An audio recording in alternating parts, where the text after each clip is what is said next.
Hello dear friends, I welcome you all to the channel, and today I would like to talk about Russian art. Yes, Russian art, because few of you asked, okay, we know about literature, what about Russian art? And in the previous video we talked about the Hermitage, the museum that is located in St. Petersburg, and it's the former Winter Palace, the official residence of the Russian Tsars. What about Moscow? Do they have anything in Moscow of such scale like the Hermitage in St. Petersburg? And yes, believe it or not, yes, Moscow has its own art gallery, which is very, very famous. And if St. Petersburg Hermitage, they have European art exhibit all the time, and they have European artists and painters exhibited and sculptors exhibited in the Hermitage. Then in Moscow, there is an art gallery that's called the Tretyakov Gallery. The Tretyakov Gallery, and it's a home for Russian artists, and it has huge, very, very famous exposition of the Russian artists.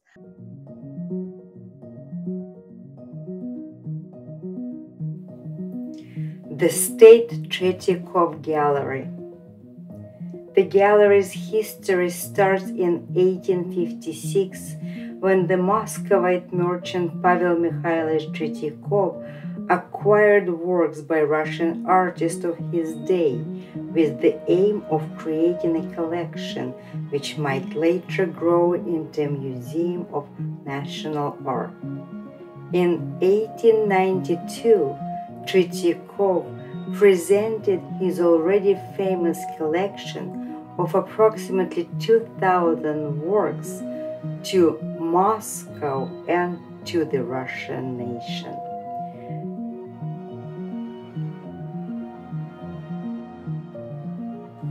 During the 20th century, the gallery expanded to several neighboring buildings, including the 17th century Church of St. Nicholas. The collection contains more than 130,000 exhibits.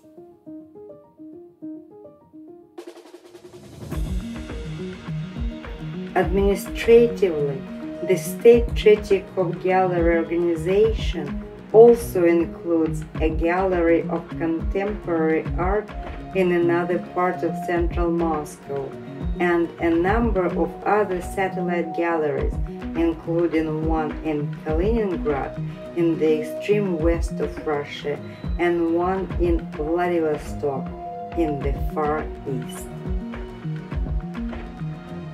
One of the artists that we will be talking about today, his name is Vasily Ivanovich Surikov.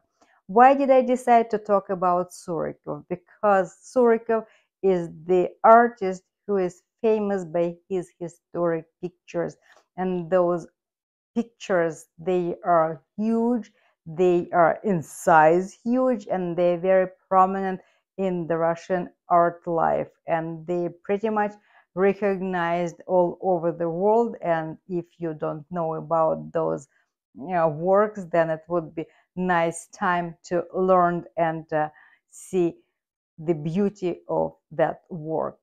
So I decided to talk about the painting that kept me fascinated from very early childhood. The painting called Boyarina Morozova, Boyarina Morozova.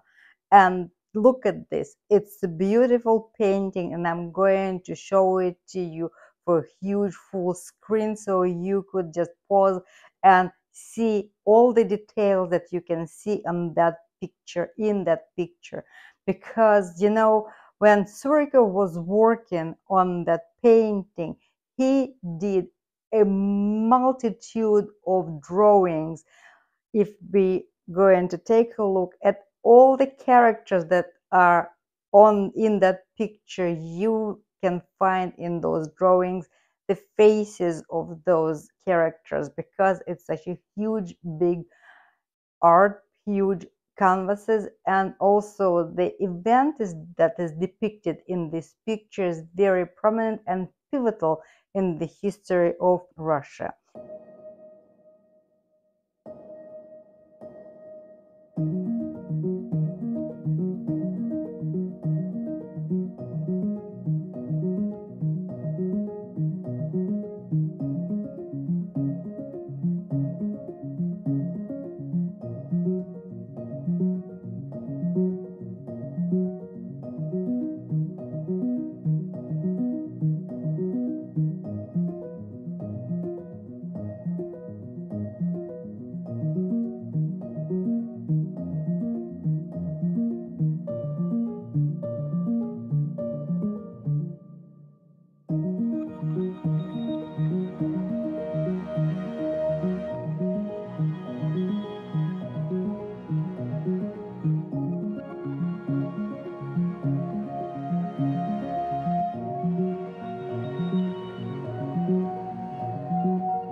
So what do we see in this picture?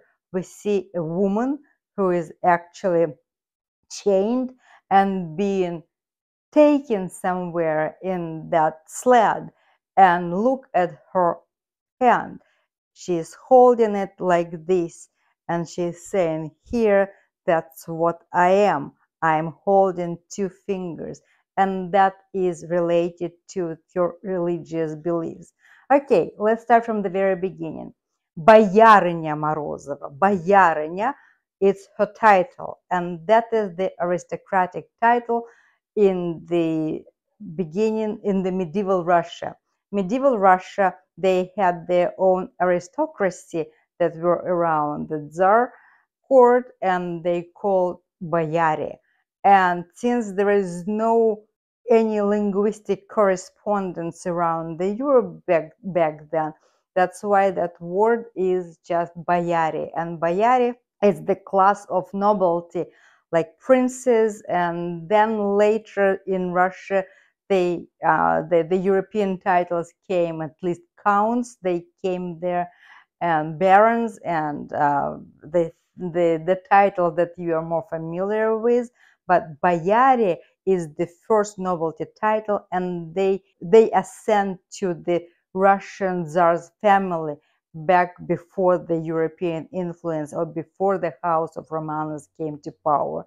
So, and this lady, she is Boyarina. Boyarina, it means that she was a wife of a very prominent noble man. She was very wealthy. She was very influential. Her husband died, but left her an enormous wealth. She had established a great household, and she had lots and lots of influence around the Muscovite life, and she was very influential figure. But what happened to her? Where is she being taken? And why Surikov decided to dedicate his painting to this particular event? What it was? What was that? So let's take a look at the life of this Boyarina Morozova. Who she is? Well, she is a lady, evidently, but she is a woman and she is a wife of a very prominent man. So her name is Feodosia, and she was born in the family of also a very prominent man, and then she got married to the Morozov's family, who were very close friends and allies with the Russian Tsars before Romanovs, and then terrorists into the first Romanovs. And back then, there was the Tsar was Alexei. Alexei, he was the second Romanov on the Russian throne, and it was the mid 17th century. It was 1650s, and all of a sudden, not all of a sudden, and then the Russian Orthodox Patriarch Tikhon, he decided to have a reform of the Russian Orthodox Church, and they decided to make it kind of in unison with the Greek Orthodox Church. So they would be, because Russian Orthodoxy remained unchanged since Russia adopted the Christianity at the end of the 10th century, and ever since, like 500 years, it remained unchanged. However, the Orthodoxy in Greek, it was developing, and Patriarch who came to power back then, or Sabor elected this patriarch, he said, we're going to catch up with all the new things in the Orthodoxy, and we're going to reform the church. And it's going to be the new belief. And new belief versus old belief. So from now on, we're going to have the new ways of how to serve the liturgy. We're going to have a new way to cross, to symbolize the cross. So it's no longer going to have 2 fingers but 3 fingers, because it's going to be Trinity, the divine Trinity. It's Father, Son, and Holy Spirit, and that's how it's going to be. So everyone who is not going to accept that, those heretics, and you're going to be prosecuted. So the old believers say, no, we are not taking anything into from this new church rules, and that's why we are going to continue to preserve the old ways of beliefs, and we're going to put our cross with the 2 fingers, and we are not going to use your 3 fingers.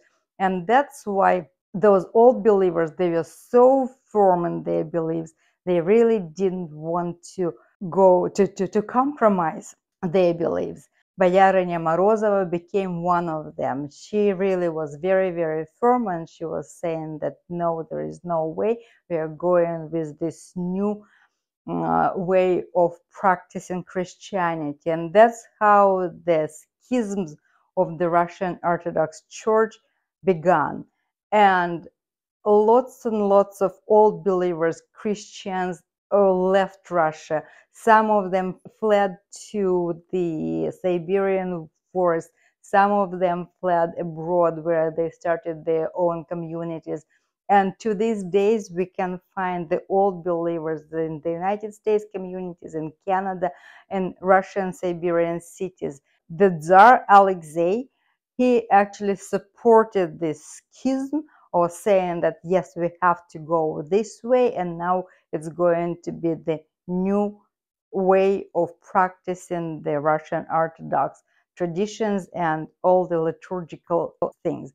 We will be talking maybe more about Russian Orthodoxy, how it came to Russia, and what role does it play in the Russian society. So anyway, and the old believers started to be prosecuted, and prosecuted to the point where they were really killed. The most devout Orthodox priests, they were even burned alive.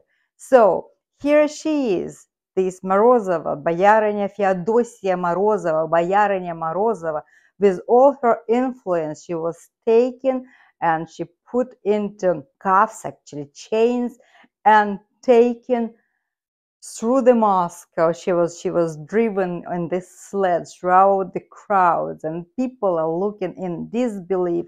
Some of them saying, "Oh, okay, no, that's she's supposed to have that." So the crowd is also divided. Some of them cheer that yes, yes, she had to die. Some of them know she is like a martyr and she is going to be revered forever. And that's why this is the event that being depicted over here. So Boyarina Morozova was arrested and prosecuted, and she was taken to jail, and actually she was starved to death in the underground cell. Can you imagine? She was starved to death, but she never renounced her belief, and she is sanctified by the old believer church because they still exist. And also that branch of the Orthodoxy had a few splits as well, but this was the biggest schism in the Russian history of the Russian Orthodox Church. And this is what is being depicted over here. And I think this is one of the most fascinating paintings. And if we look at the canvas, first of all, the size of it so huge. And here is the real place in the art gallery, Tretyakov Art Gallery, where it's being on display, and it's surrounded by the number of drawings that Surikov was working on in order to put together this wonderful painting. Who was Surikov? Surikov Vasily Ivanovich. He's a great Russian artist. He was born in 1848 on January 24th. He was born in Krasnoyarsk, in the Siberian city of Krasnoyarsk, in the family of Cossacks.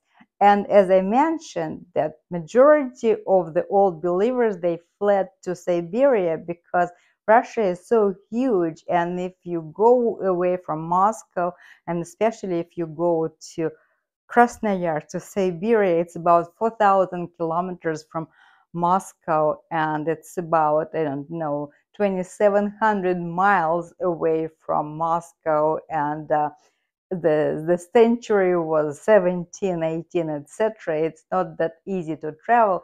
That's why you were kind of out of sight, out of mind, and they started their own lives over there.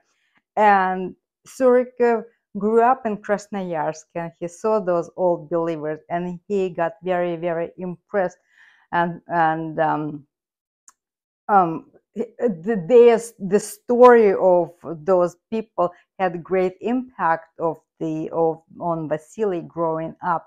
And especially in the middle of the 19th century, in the middle of the 19th century, those patriotic movement started to grow in Russia as well, because Russia kind of sometimes it was going from one extreme to another extreme. So we're going to be Russian, Russian, Russian. And then no, we're going to let all the Western influence, and then we'll forget how to speak Russian and we'll speak French only, or we will do something like that. And then in the middle of the 19th century, the patriotism became very popular again. And Surikov was so deep into those historic moments, and he loved history, and that's how he decided to work on this art. He also had another gorgeous artwork, and one of them, it was the huge thing, that is the morning of the Streltsy execution.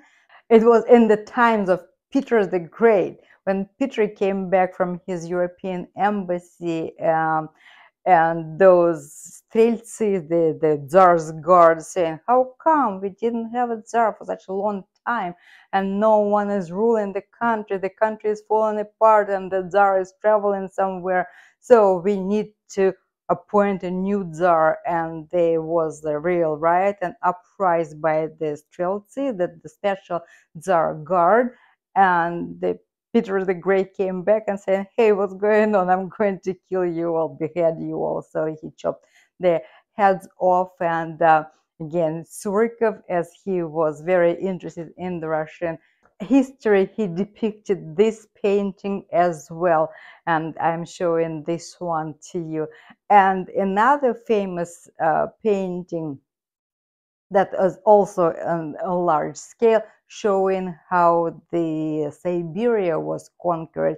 And he is showing Yermak Timofeyevich Yermak, one of the Cossacks who went eastward from Moscow through all the Siberian land, all the way through the Russian forest, and claimed those lands and territories for the Russian crown, and actually extended all those lands. How did Russia become so big? Well, that Yermak Timofeyevich and other Cossacks, they ventured eastward over there, and Russian Empire grew by those lands. And Surikov made wonderful artwork as if you were there, and now we can picture, at least visualize, how was that. So Vasily Surikov, what was so special about him? Again, he was born in 1848 and in Krasnoyarsk. How do you get to paint? How do you get to become noticeable, or even to educate yourself to start painting like an artist? You need to go to either Moscow, or back then the capital was St. Petersburg. The young guy in 1869, he arrives to St. Petersburg, and he tries to enter the Academy of Art. And you know what? Because he wasn't a noble person, he wasn't a prominent person, he wasn't admitted to the academy, which the one that he really wanted, but he was accepted into another academy because his talent was so evident. And some teachers, prominent people of that time, they paid attention to this young guy, and they accepted him, and he started drawing. And he got really acknowledged, his talent got acknowledged, and he started drawing his works. He started working on his works. But the knowledge that he wasn't admitted right away to study art, to become an artist, was deep within him. And he said that when he already became a famous artist, when he already became very famous and influential, he said that the art has to be accessible for all classes, for all the entire society. And he formed the group of Peredvizhniki, which is also known as the group of the vagabonds, the group of the wanderers, the group of the itinerants. So what it meant, he and his friends, the other artists, they took their artwork and all their paintings, and they were traveling throughout the cities, making the movable expositions in other cities, making sure that other people see their work. And that was so significant. It was an achievement, because before the guys did that, no one even thought about bringing some famous artwork to people, to the cities other than the capital cities, Moscow and St. Petersburg, and maybe some regional centers, but it was almost unheard of. And that is also attributed to the group of the wanderers or the itinerants. Vasily Ivanovich Surikov had a large impact on the Russian culture, on the Russian art scene, and thanks to his talent, actually he brought attention to this event in the Russian life. Surikov's depiction of Boyarina Morozova symbolizes faith, devotion, dedication, stoicism, and actually the real martyrdom where people go and die for their beliefs. And I think that what Surikov depicted here, it's priceless. We can see the defiance in the eyes of this woman. This woman really, she knows what she will go through. She was tortured, but she never gave up her faith. And what a horrible death was that. So I hope that this story also showed you a new facet of the Russian culture. Thank you so much for joining me in exploring this fascinating chapter in Russian history. Please like the video. Yes, Don Peppers. Yes, yes, yes. Please don't forget to like the video and please subscribe to the channel if you haven't done so yet. And Don Peppers, of course, I'm so happy that he made his appearance at the end of the video. Thank you so much again for being here, and I'll see you very, very soon.